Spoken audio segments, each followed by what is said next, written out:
Hello friend, তোমরা সবাই কেমন আছো? আশা করি অনেক অনেক ভালো রয়েছো।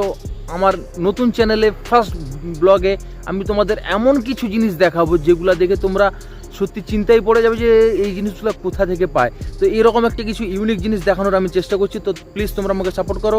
তার আগে আমি আমার নিজের ইন্ট্রোটা দিয়ে দিই। আমার নাম বিশ্বজিৎ পণ্ডা। আমি ওয়েস্ট বেঙ্গলেরই একটি ছোট্ট গ্রামের একটা ছেলে।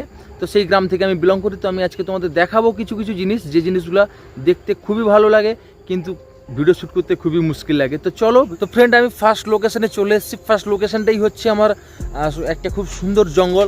সুন্দর হতে পারে কিন্তু খুবই ভয়ানক, খুবই ডেঞ্জার একটা জঙ্গল। কারণ এই জঙ্গলে সবসময় প্রচুর পরিমাণে কোবরা স্নেক প্রচুর পরিমাণে পাওয়া যায়। মানে অনেক রকম প্রজাতি রয়েছে। তো এখানে দেখে চলতে হয়। তো ফ্রেন্ড, আরেকটা সব থেকে ইন্টারেস্টিং যে লোকেশনটা ছিল সেটা হচ্ছে এইটা। এখানে হচ্ছে একটা কবরস্থল রয়েছে। তার কাছেই কিন্তু রয়েছে একটা বড় শিবের মন্দির। তো তোমাদের দেখাবো কত বড় কবরস্থল। এখানে কিন্তু ভিডিও শ্যুট করতে দেয় না। তো আমি সকালে এসেছি বলে সেই ভিডিওটা শ্যুট করে তোমাদের দিতে পারছি। আর এটাই হচ্ছে সেই শিবের মন্দির। তো কাছে শিবের মন্দির, তার কাছে রয়েছে কবরস্থল। তো দুটো খুবই একটা সুন্দর জায়গা, কিন্তু এখানে ভিডিও শ্যুট করতে দেয় না। তো ভিডিওটা বেশি বড় করবো না, আজকের মতো এখানেই আসছি। পরবর্তী একটা নেক্সট ধামাকাদার ভিডিও নিয়ে তোমাদের সঙ্গে। তোমরা প্লিজ চ্যানেলটাকে সাপোর্ট করো।